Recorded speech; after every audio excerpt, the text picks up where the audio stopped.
Good afternoon, everybody, and welcome to the weekly Mirëdita press të gjithëve dhe mirë se vini në briefing informimin javor të thomave të specializuar të Kosovës.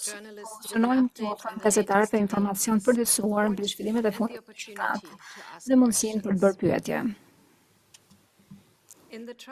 Në gjykimin e Hashim Thaçit, Kadri Veselit, Recep Selimit dhe Jakub Krasniqit, më 5 qershor 2025, trupi gjykues lëshoi urdhrin mbi orarin e ndryshuar në lidhje me hapat e ardhshëm në këtë çështje gjyqësore.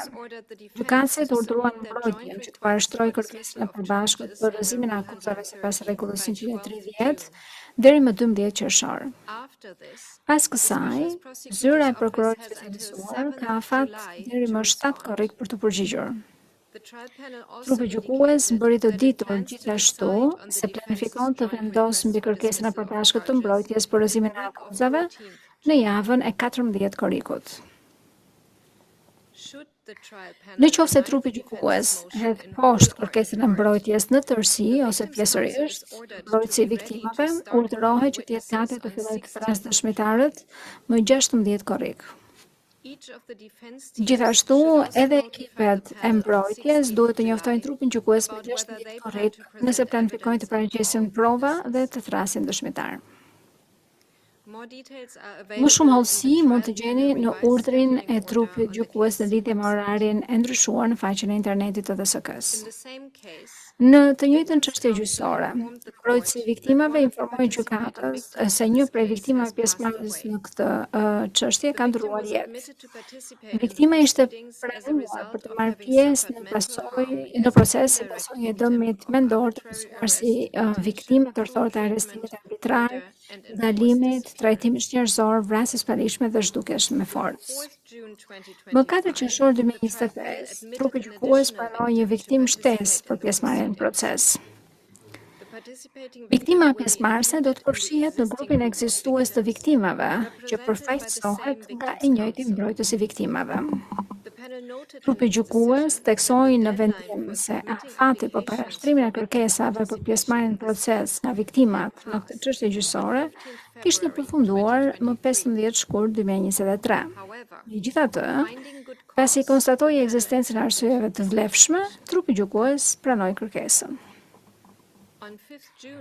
Më 5 qershor 2025, trupi gjykues hodhi poshtë kërkesën e mbrojtjes së Veselit për apelim të vendimit më hershëm të trupit gjykues për të pranuar si prova dokumentet nga zona e Dukagjinit. Trupi gjykues theksoi se kishte vlerësuar me kujdes secilin prej dokumenteve në fjalë. Më 11 qershor, publikuan versionet publike të vendimeve dhe kërkesat për lirim të përkohshëm të Jakub Krasniqit, Kadri Veselit dhe Recep Selimit. Trupi gjykues hodhi poshtë kërkesat në vendime më vete, duke konstatuar se vazhdon të ekzistojë rreziku se të akuzuarit mund të përkohesur në procesit dhe ose të kryejnë vepra penale të këndshme, duke pasur parasysh se mbrojtësi i viktimave do të vlerësojë listën e dëshmitarëve mundshëm për argumentet e veta dhe rrjedhimisht të akuzuarit do të kenë informacione të vlefshëm. Sipas mendimit të trupit gjykues, arsyet që mori parasysh në lidhje me dëshmitarët e ZPS-s vlen njësoj edhe për dëshmitarët që do të rriten nga mbrojtësit e viktimave. Trupi gjykues më tej theksoi se rreziku i ndërhyrjes mund të ekzistojë edhe në lidhje me dëshmitarët që mund të thrasë mbrojtje dhe se dëshmitarët që tashmë kanë dëshmuar në këtë çështje gjyqësore, si dhe dëshmitarë të tjerë relevant për procesin, mund të jenë objekti ndërhyrjes ose hakmarrjes. Në çështjen gjyqësore të Hashim Thaçit, Isni Kilajt, Bashkim Smakajt, Fadil Bazliut dhe Erdin Kushit, gjykatësia e procedurës paraprake lëshoi një numër vendimesh në lidhje me paraburgimin gjatë javës që kaloi. Sipas ligjit për DSK-n, një person mund të mbahet në paraburgim në gjykimin vetëm në rrethana të caktuara, përfshirë në qoftë se ekziston rreziku që të ikë drejtësisë ose të ndërhyrjes së dëshmitarëve. Rikujtojmë se kjo çështje gjyqësore është tjetër nga gjykimi në të cilin zoti Thaçi dhe 3 të tjerë akuzohen për krime lufte dhe krime kundër njerëzimit. Kjo çështje gjyqësore që është ende në fazën e procedurës paraprake ka të bëjë me akuzat e prokurorisë, zoti Thaçi dhe të tjerë në mënyrë të palishme ndikuan në dëshmitë e dëshmitarëve në gjykimin e zotit Thaçi për krime lufte. Më 5 qershor, në vendimin më vete, gjykatësia e procedurës paraprake konstatoi se ka arsye të artikulueshme për të besuar se Hashim Thaçi, Isni Kilaj, Bashkim Smakaj dhe Fadil Fazliu mund të arratisen, të pengojnë nesërinë e procesit ose të kryejnë vepra penale të tjera, dhe se këto rreziqe nuk mund të zvogëlohen mjaftueshëm me asnjë nga kushtet e propozuara ose kushtet e tjera shtesë për lirim. Gjatë shqyrtimit të rrezikut se zoti Thaçi mund të pengojë procesin, gjykatësia ju referua pretendimeve se zoti Thaçi bashkërendohet 3 grupe të ndryshme, të cilat jo të hoqja i vetë, të ndërhyrë ndaj dëshmive të dëshmitarëve të prokurorisë në gjykimin aktual të zotit Thaçi për krime lufte, dhe se u dha udhëzime të tjerëve që të ndikonin në mënyrë të paligjshme në dëshmitë e dëshmitarëve.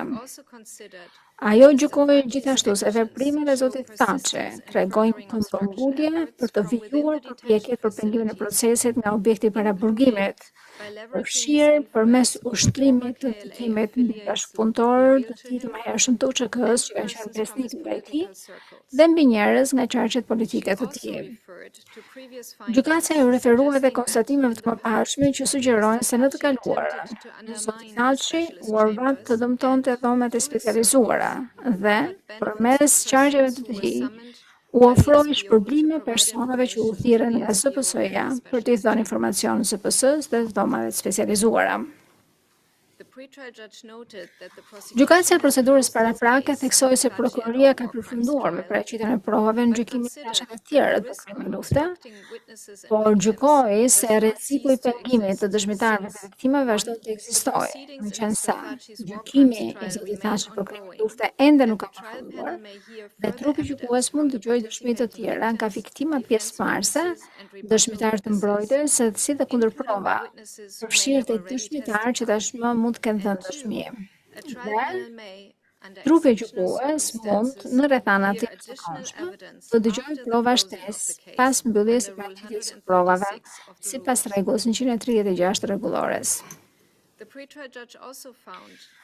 Gjykatësia e procedurës paraprake gjithashtu konstatoi se ekziston rreziku që zoti Thaçi të pengojë zhvillimin e procesit drejtësisë në çështjen tjetër ndaj tij në lidhje me ndërhyrje të pretenduar ndaj dëshmitarëve.